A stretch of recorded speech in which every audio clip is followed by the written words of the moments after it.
어떤 면에서 우리는 싸움을 피하고 평화로 살기를 원합니다. 그런데 신앙생활 자체가 우리가 피할 수 없는 싸움이 있다라는 사실이죠. 오늘 본문에서도 사도는 믿음의 선한 싸움을 싸우라라고 말하고 있어요. 그러면서 오늘 본문은 11절에 이렇게 시작하고 있습니다. 우리 11절 말씀 함께 읽겠습니다. 오직 너 하나님의 사람아 이것들을 피하고 의와 경건과 믿음과 사랑과 인내와 온유를 따르며. 아멘. 오늘 한글 성경에는 나오지 않지만 원어에는 11절이 이렇게 시작해요. 그러나라고 시작합니다. 그러나 오직 너 하나님의 사람아 라고 이야기를 하고 있어요. 그러면서 이것들을 피하라 라고 말하고 있습니다. 여러분, 여기서 말하는 이것들은 무엇입니까? 바로 앞에서 말했던 것이죠. 돈을 사랑하는 사람, 돈을 사랑하는 사람과 대조적으로 너 하나님의 사람아 이렇게 부르고 있어요. 세상의 풍조는 고금을 막론하고 돈을 좋아하지 않는 시대는 없습니다. 그리고 돈은 분명히 우리에게 필요한 것입니다. 그러나 중요한 것은 돈이 주인이 되는 삶과 돈을 하나님의 영광을 위해서 사용하는 것은 전혀 다른 얘기입니다. 바로 이 디모데에게 쓴 편지 에베소 교회에 일어났던 일들은 바로 그것이죠. 세상의 정신을 따라서 돈을 사랑하는 그 사람들, 자기의 정욕과 자기의 뜻이 이루어지는 것이 자기의 신앙생활의 모든 것인 것처럼 그렇게 살아가는 사람들, 바로 그러한 시대 정신 앞에서 그러나 너 하나님의 사람아 라고 부르고 있는 거예요. 여러분, 우리가 싸움을 할 때 중요한 것은 바로 그것이죠. 싸움을 할 때 내가 누구인가에 대한 얘기가 너무나 중요해요. 군대에서 막 축구를 하다 보면은 그런 생각이 들었습니다. 제가 연속 2주 군대 얘기를 해서 죄송합니다. 근데 군대에서 축구를 하는데 군대에서 모든 게 전투라는 이름을 붙이더라고요. 그러면서 자, 수요일 날은 축구하러 나오니까 모두 나와라. 그러면서 하는 얘기가 축구의 이름이 전투축구래, 전투축구. 그래가지고 이 운동장에 딱 서 있는데 이거 11명을 뽑아서 하는 게 아니라 그냥 부대원 전부 들어가는 거예요. 청백으로 나눠가지고. 그러면 어떻겠습니까? 경기장이 이건 뭐 공은 보이지 않고 수많은 그 병사들만 막 모여 있는 거죠. 그런데 축구공도 하나가 아니에요. 축구공 한 6개를 풀어놓습니다. 그래서 호루라기를 불고 싹 정신없이 막 축구하기 시작합니다. 그런데 여러분, 그렇게 한참 축구하다 보면 어떤 일이 일어나냐면 분명히 저 사람은 우리 소대원이고 우리 편입니다. 근데 그 선임이 우리 골대로 축구공을 계속 차고 있는 거예요. 이게 선수도 너무 많고 공도 많다 보니까 자기가 어디로 치는지 모르고 막 치고 있는 겁니다. 여러분, 이 얘기를 왜 드리는 겁니까? 전쟁을 할 때 중요한 거는 아국과 적군에 대한 피하 식별이 돼야 돼요. 그러니까 내가 누군가에 대한 얘기가 정체성이 확실하지 않으면은 내가 지금 무슨 싸움을 하고 있는가? 우리가 공격을 하는데 어디로 공격하는가? 이걸 모르고 하는 거예요. 그래서 여러분, 오늘 본문은 사도가 그러나요. 이 세상의 정신대로 살아가는 돈을 사랑하고 그리고 우리의 정욕대로 사는 것이 모든 것이라고 생각하는 그 세상과 결별하는 거예요. 그러나 오직 너 하나님의 사람아. 여러분, 우리가 신앙생활 할 때 중요한 것은 바로 이것입니다. 우리의 정체성이 어디 있냐 있는 거예요. 그래서 여러분, 이 세상 가운데 살아가되 뭐 이런 거 있잖아요. 우리가 그래서 성경에서 보면은 네 마음과 생각을 잘 지키라는 얘기가 있고 분별력에 대한 얘기, 지혜라는 얘기가 있어요. 여러분, 왜 그럴까요? 맡은 자에게 구할 것은 충성이라고 해서 여러분 열심히 충성을 하는데 하나님의 진리의 말씀을 모르면 어떤 일이 일어납니까? 자기가 예를 들어서 예전에 증기선이 있다고 생각해 보십시다. 증기선, 배잖아, 배. 증기선의 특징은 그 갑판 아래에 들어가면은 석탄이 있습니다. 석탄을 열심히 떼야 이 배가 움직이죠. 그러니까 맡은 자들에게 구하는 것은 충성이니까 그 밑에 들어가서 역시 열심히 석탄을 이 화로에 집어넣습니다. 왜요? 이 배가 잘 가야 될 거 아닙니까? 그런데 여러분 생각해 보십시오. 한참을 그렇게 몇 달 동안 이 석탄을 집어넣으면서 돈을 벌고 있었어요. 굉장히 인정도 받아요. 와, 성실하구나. 너 열심히 일하는구나. 그래 놓고 이 친구가 하루는 너무나 이제 힘드니까 좀 쉬어야 되겠어요. 그래서 갑판 위로 올라와 봤습니다. 몇 달 만에 올라온 거예요. 몇 달 만에 올라와서 갑판에 딱 왔는데 이 증기선에는 보면은 한가운데 쭉 돛이 세워져 있고 그 꼭대기에는 뭐가 걸려 있어요? 깃발이 걸려 있습니다. 이 깃발이 이 배가 어떤 배인지를 보여주는 거예요. 그런데 그 깃발의 꼭대기에 해골 바가지. 그러면 무슨 배예요? 해적선. 여러분, 나는 열심히 산다고 살았는데 내가 열심히 했던 일들이 누구를 위해서 일한 거예요? 해적을 위해서 일한 것이라면 이게 어떤 싸움이겠느냐 하는 거예요. 그래서 사도는 믿음의 선한 싸움을 이야기할 때 먼저 뭐라고 했다고요? 너 하나님의 사람아 라고 먼저 불렀어요. 지금 바울이 디모데전서는 누구한테 쓰고 있는 편지예요? 너무 쉬운데? 누구한테 쓰고 있는 편지예요? 디모데한테 쓴단 말이에요. 자기의 제자고 목회자입니다. 목회자인지 몰라서 이렇게 말하겠어요? 당연히 하나님의 사람이죠. 그럼에도 불구하고 오직 너 하나님의 사람아 이렇게 외친 거예요. 왜 그렇습니까? 신앙의 몸부림치는 삶 가운데 믿음의 선한 싸움 가운데 분명히 해야 될 것은 바로 이 지점이기 때문에 그래요. 우리가 누구냐에 대한 얘기예요. 내가 회사에 가서, 내가 학교에 가서, 내가 아이를 양육하는 양육의 현장에서 난 누군가? 항상 치열하게 싸워야 돼요. 내가 엄마이기 전에 지금 하나님의 사람을 맡은 바 양육자예요. 내가 하나님의 사람을 기억해야 돼요. 내 아이니까 내 마음대로 한다는 것이 아니고 하나님의 자녀를 내가 맡아서 잠시 동안 이 아이를 맡은 거예요. 너 하나님의 사람이에요. 내가 이 회사를 경영하는 것 같지만 이 회사의 경영, 이 회사의 주인은 하나님이십니다는 고백이에요. 주일은 예배드리고 끄덕끄덕 하지만은 월요일부터 내 삶에 있어서는 하나님과 관계없는 삶을 산다고 한다면은 그것은 싸움은 싸움일 수 있어요. 약육강식이죠. 요즘같이 어려운 시대에 회사가 살아남으려면 얼마나 치열하게 살아야 됩니까? 그런데 거기서 기억해야 된다고요. 그냥 사장이 아니고 사장 이전에 나는 누구라고요? 너 하나님의 사람이라는 거예요. 그리스도인들이 이것을 놓쳐버리면 그 다음은 모든 싸움은 의미가 없어집니다. 중요한 것은 내가 누구냐에 대한 문제예요. 첫 번째 우리의 우선순위, 우리의 정체성은 하나님의 사람이라는 것입니다. 자, 옆에 있는 분에게 우리 함께 이야기하십시다. 당신은 하나님의 사람입니다. 그렇습니다. 우리는 하나님의 사람이에요. 근데 여러분, 이 하나님의 사람이라는 단어가 얼마나 특별한 단어냐면 구약에서는요, 모세에게, 사무엘에게, 엘리야 이러한 특별한 사람들에게만 하나님의 사람 이렇게 사용했어요. 그런데 신약에 와서는 그리스도 예수의 보혈의 공로로 말미암아서 지성소의 휘장이 위에서부터 아래로 다 찢어집니다. 그러면서 이제요, 더 이상 정죄함이 없어요. 그리스도 예수를 나의 주 나의 하나님을 고백하는 사람들에게는 담대함으로 주님께 그리스도의 이름으로 나올 수 있는 권한을 주셨어요. 담대함이 있어요. 이제는 더 이상 정죄함이 없어요. 그리스도 예수의 의지하에서 우리는 모두 왕같은 제사장으로 하나님께서 특별하게 저와 여러분을 하나님의 사람으로 부르신 줄을 믿으시기 바랍니다. 바로 그러한 사람들이 그러면 어떻게 싸워야 되겠는가? 우리 11절 말씀 다시 한번 함께 읽도록 하겠습니다. 시작. 오직 너 하나님의 사람아 이것들을 피하고 의와 경건과 믿음과 사랑과 인내와 온유를 따르며 하면 두 단어로 말하고 있어요. 피할 것이 있고요. 피하고 또 따를 것, 따르며 있습니다. 피하는 것은 이것들을 피하라 그랬어요. 그것은 지난주에 한 얘기예요. 돈을 사랑하고 그래서 교만하여서 무지함에도 불구하고 변론과 언쟁을 좋아해서 투기, 분쟁, 비방, 악한 생각, 부패해서 어떻게 해요? 경건을 자기의 이익을 위해서 사용하는 그 모든 것들을 버리라는 거예요. 그거 피하라는 거예요. 왜요? 그러한 것들은 모두 시험과 올무에 빠지게 해서 우리를 파멸과 멸망으로 이끌기 때문에 그래요. 오늘 성경은 어떻게 말하고 있냐면은 우리를 파멸과 멸망으로 이끄는 것이 아니라 12절에 보면 이렇게 되어 있어요. 믿음의 선한 싸움을 싸우라. 그리고 뭐를 취하라? 영생을 취하라. 방향이 너무 다르지 않아요? 앞에는 파멸이에요. 여기서는 영생이에요. 여러분, 그렇기 때문에 믿음의 선한 싸움을 싸우라라고 말하고 있어요. 그러면은 무엇을 따르라라고 말하고 있는가? 11절의 말씀에 보면은 의와 경건과 믿음과 사랑과 인내와 온유를 따르라고 말하고 있습니다. 여러분, 의라는 것은 무엇입니까?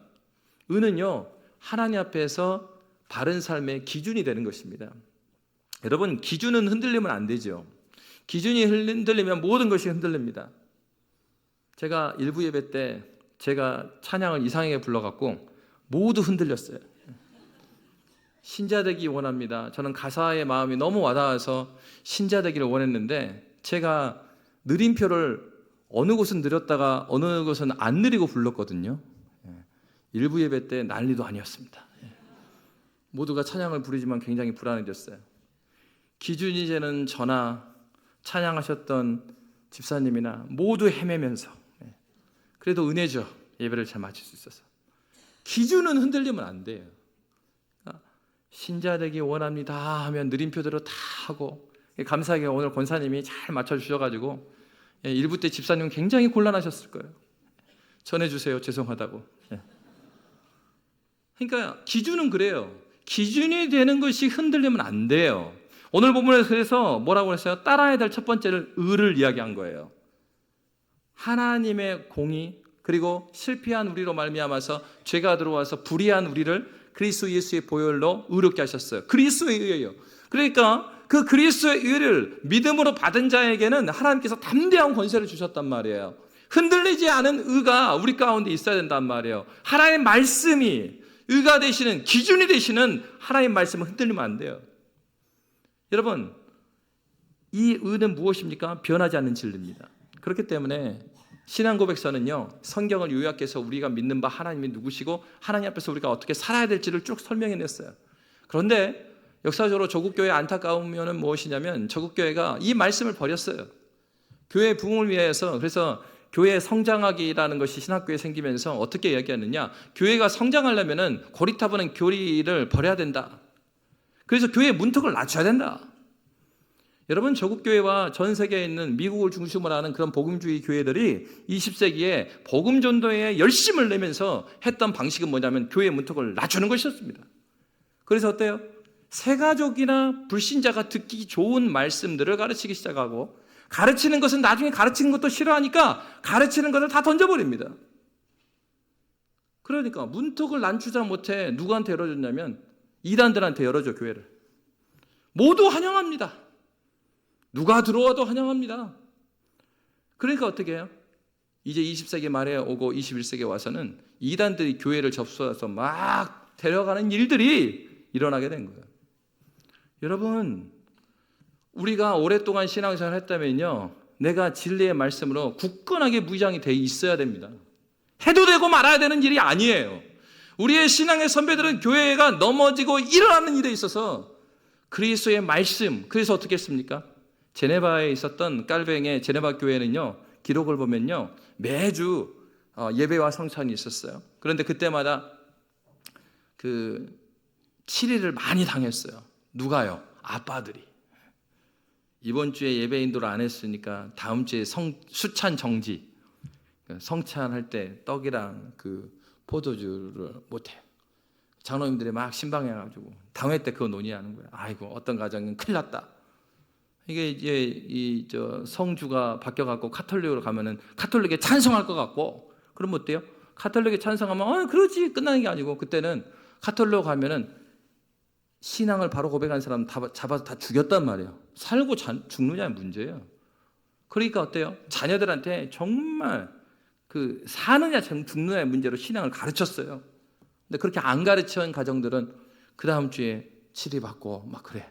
수찬정지 받고 막 그랬어요. 근데 그렇게 막 목숨을 걸고 신앙생활을 해가지고 그 신앙이 여기까지 온 거예요. 그런데 어떻습니까? 오늘날에는 그렇게 신앙의 선배들이 진리의 말씀들을 잘 연구해 두시고 그렇게 해놓은 것들을 아주 가볍게 여기는 거예요. 가르치지 않아도 되는 것처럼. 그리고 그런 거는 새가족 불편하니까 아예 안 했으면 좋겠습니다. 심지어는 어때요? 목사님, 목회가 잘 되려면요, 설교 시간에 죄 이야기 좀 그만하십시오. 그 말은 뭐예요? 기독교를 포기하는 거예요. 신앙을 아무것도 모르는 사람이, 교회를 아무것도 모르는 사람이, 여러분, 교회가 마트입니까? 교회가 쇼핑몰이에요? 고객들의 만족을 위해서 목회하는 것입니까? 전혀 그렇지 않습니다. 들으나 듣지 않으나 진리의 기준이 바뀌면 안 돼요. 하나님의 말씀을 가지고 몸부림치면서 내가 일생 동안 교회를 다녔는데 내 입으로 복음을 말하지 못한다면 그건 너무 부끄러운 일이에요. 하나님의 얼굴을 어떻게 뵙겠어요? 내가 신앙인이면 최소한 친구가 물어보잖아요. 야, 너 말이야, 너 맨날 교회 가, 새벽에도 교회 가, 수요일도 그러고 말이야, 술 한잔 한다는데 말이야, 맨날 너 뭐 교회 가면 밥 먹여주냐? 떡이 나와 밥이 나오냐? 그래서 뭐라 그랬어요? 떡도 나오고 밥도 나온다. 그러면서 네가 내가 왜 그런지 궁금하지? 그래 궁금하다. 말해봐. 그럼 복음 전하면 돼요. 그러려면 그렇게 복음 전하려면 내가 준비되어 있어야 된다고요. 내가 믿는 바 하나님을 말하지도 못하고 예수가 누군지도 말하지 못해요. 그럼 신앙생활 헛된 거 아니에요?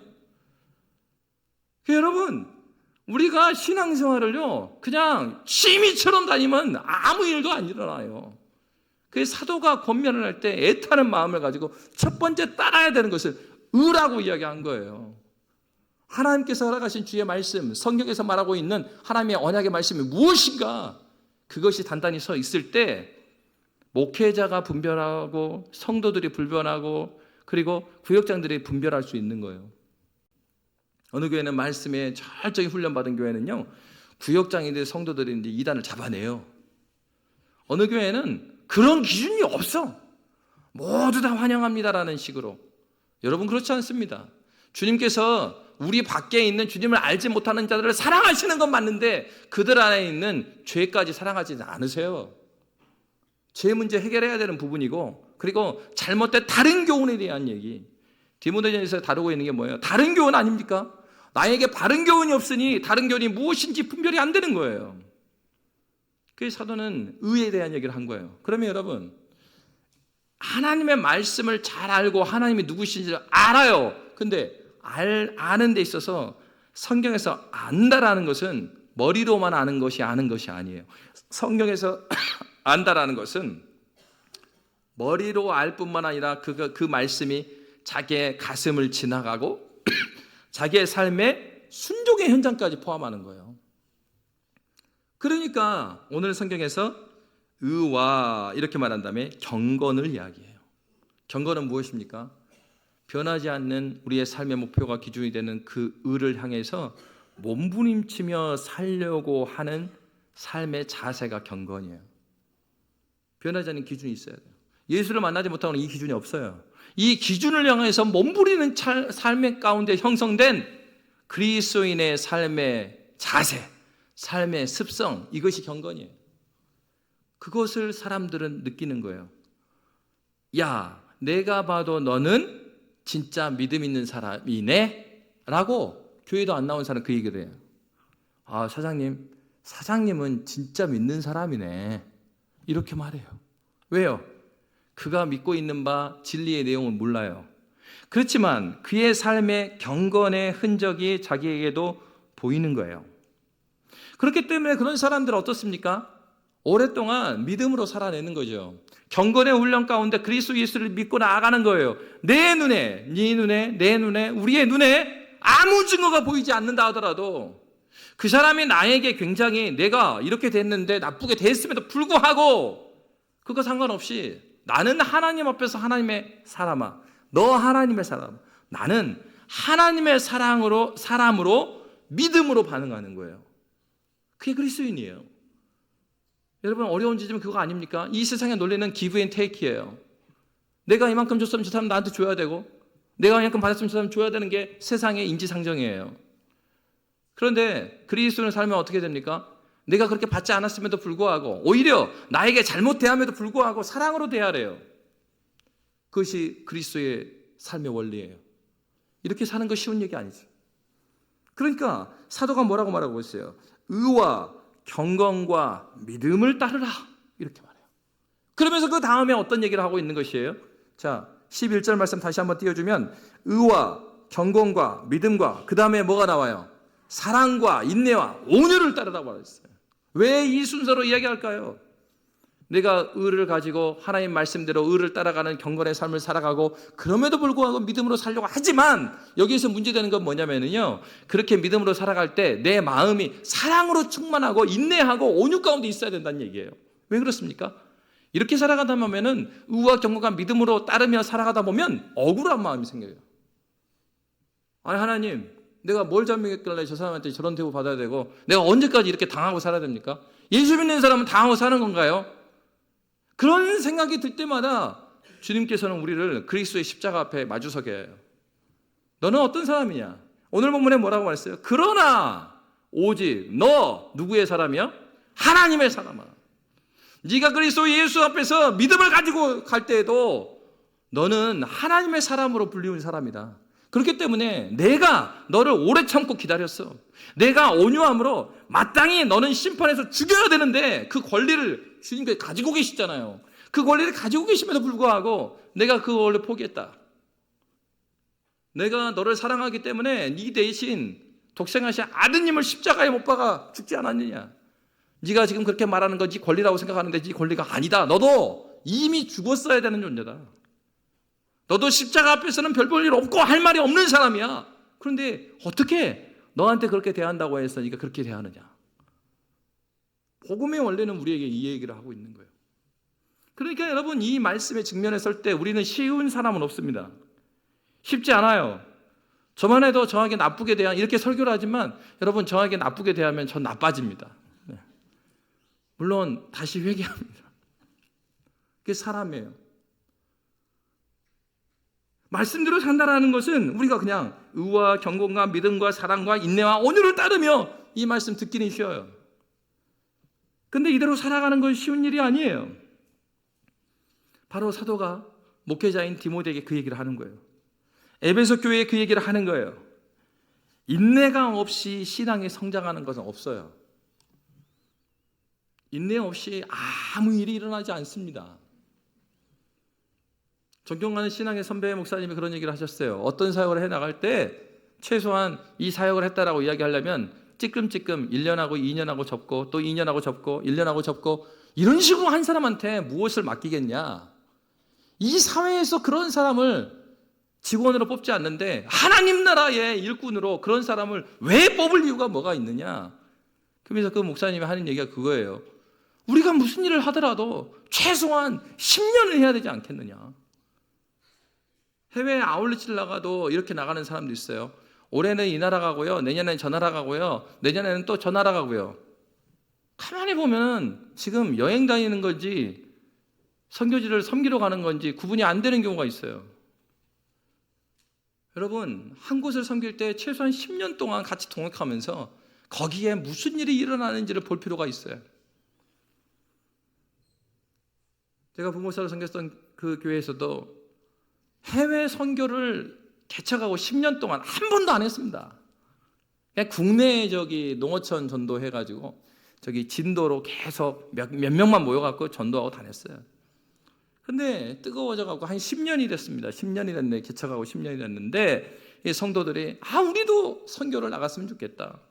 그래서 나간 곳이 캄보디아로 나갔어요. 캄보디아로 잠깐 일주일만 갔다 온 거예요.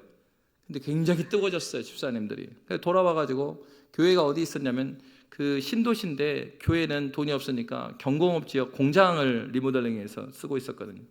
그래서 주변에가 이 캄보디아 선교로 갔다 오니까 주변에가요, 그때부터 외국인들이 보이는 거예요.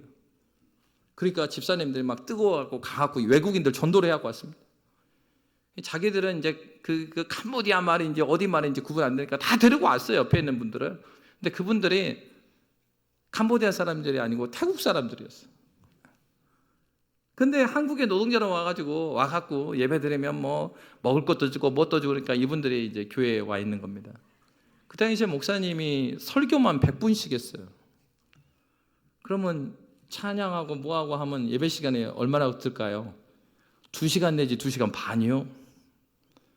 근데 우리 태국 분들, 여러분, 솔직히 한국 사람인데도 설교가 잘 안 들릴 때 있죠? 근데 막 한국말로 2시간 설교를 합니다. 태국 분들이요, 안 가고 계속 앉아있어. 지금도 궁금해요. 물어보고 싶어. 너 무슨 정신으로 그렇게 앉아있었냐? 근데 이게 한 달만 그런 게 아니라 2달, 3달.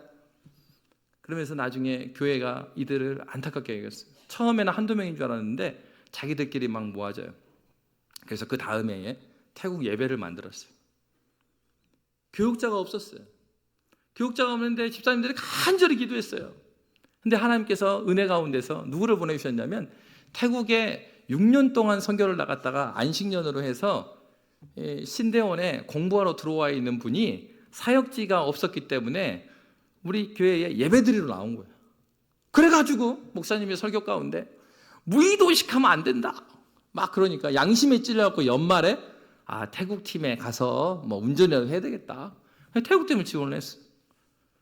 태국 팀 예배팀에 딱 갔더니만 와, 우리가 기도하고 있었는데 하나님이 태국의 선교사 출신의 태국말을 하는 전도사님을 보내주셨네. 교회에서 임명도 안 하는데 갑자기 전도사 막.